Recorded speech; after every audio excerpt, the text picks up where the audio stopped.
গেল 5 মে দিনের শুরু থেকেই সাকিবিয়ানরা একটা গানই গাইতেছিল, সেটা হইতেছে কখন বাজবে সন্ধ্যা 7টা, কখন বাজবে সন্ধ্যা 7টা। কেননা ওই সময়ে তাদের প্রিয় তারকা শাকিব খানের রকস্টার সিনেমার টিজার প্রকাশ করার কথা ছিল। সংশ্লিষ্টরাও দেরি করেন নাই। সাকিবিয়ানরা 7টা বাজে দেরি করিস না শুট তোলার আগেই টিজার ছাইড়া দিছেন।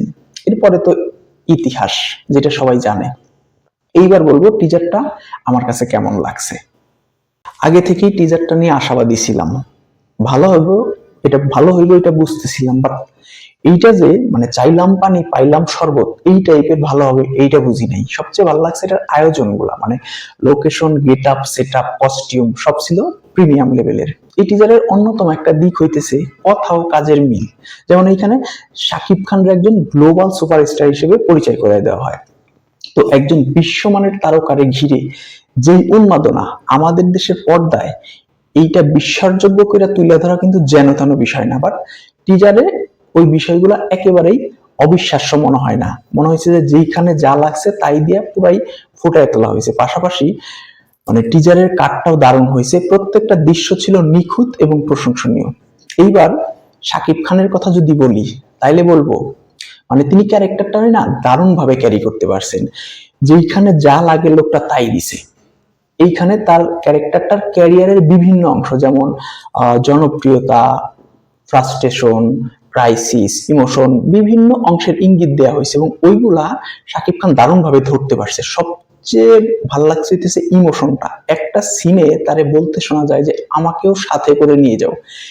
এই জায়গায় সে যে আকুতিটা দিছে ভিতরে লাগার মতো, এরকম আরো কিছু ক্রাইসিস মোমেন্ট আছে যেগুলা একেবারে পারফেক্ট ছিল। পাশাপাশি তার ট্রেন্ডে কিছু লুকে দেখা গেছে যেগুলো ছিল 100-100। আমার মনে হয় না মানে এইখানে এই রকস্টারে তারে ছাড়া অন্য কেউ এইরকম মানাইতো। আরো একটা বিষয় হইতেছে শাকিব খানের ট্রান্সফরমেশন, মানে একজন উঠতি রকস্টার কিংবা ইয়ং রকস্টার, তার বয়স কিন্তু কম, বাট এই বয়সে আইসাও শাকিব খান ওই বয়সটা যেভাবে ক্যারি করছে এটা নিঃসন্দেহে প্রশংসনীয়। পাশাপাশি হইতেছে তার emotion, frustration, rough and tough look সবকিছুই একের ছিল। তো সিনেমার নাম যেখানে হইতেছে রকস্টার, সেখানে কিন্তু মিউজিকটা খুব গুরুত্বপূর্ণ। অনেকাংশে মানে গল্প যেমন তেমন হয়, মিউজিকটা কিন্তু একের হইতে হবে। তো টিজারটা দেখে আমার মনে হয়েছে মিউজিক ঠিকঠাক, পাশাপাশি যে গানের যে দুই একটা লাইন শুনছি ওইটাও ভালো লাগছে। আশা করি বাকি গান এবং সিনেমার মিউজিক গুলা দারুণ হবে। গেল কয়েক বছর ধরেই শাকিব খান নিজেরে মানে ভাঙা করার খেলায় ব্যস্ত, যেমন তুফান, তাণ্ডব, বরবাদ এই সব জায়গায় নিজেরেতে সে কিভাবে ভাঙছে ওইটা আমরা দেখছি। রকস্টার দিয়ে আমার মনে হইতেছে সে আরেকবার নিজেরে যে মানে ভাঙ্গা দিতেছে। এর আগে তারা বিভিন্ন টিপিক্যাল ক্যারেক্টারে দেখা গেছে, বাট এরকম একটা ক্যারেক্টারে এইবারই প্রথম।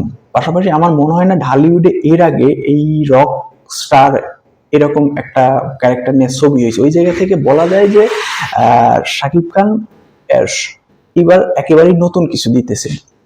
তো এই সবকিছুর পেছনের যে কারিগর আজমান রুশো, তার বিভিন্ন কারণে ধন্যবাদ দেওয়া যাইতে পারে। এর মধ্যে একটা হইতেছে তিনি আওয়াজে কম কাজে বেশি। এর আগে শাকিব খান রে নিয়ে যেই ডিরেক্টররা সিনেমা বানাইছে তাদের ক্ষেত্রে দেখছি যে শুটিং শুরু হওয়ার আগে থেকেই আওয়াজ দেওয়া শুরু করছে, বাট আজমান রুশো কোন রকম আওয়াজ ছাড়াই শুটিং সম্পন্ন করে ফেলছে। আরেকটা বিষয় হচ্ছে প্রমোশন। তার প্রমোশনটা খুব স্মার্ট প্রমোশন আমার মনে হয়েছে। যেমন শুরুতে অ্যানিমেটেড একটা অ্যানাউন্সমেন্ট টিজার, এরপরে টিজার, এবং বলা হয়েছে যে আরো একটা টিজার আসবে। তো সবকিছু দেখে মনে হয়েছে যে আজমান রুশো একবারই ঠিকঠাক আছেন। এখন স্টোরিটা যদি ঠিকঠাক বিল্ড আপ করতে পারেন তাহলে দারুণ কিছু হবে।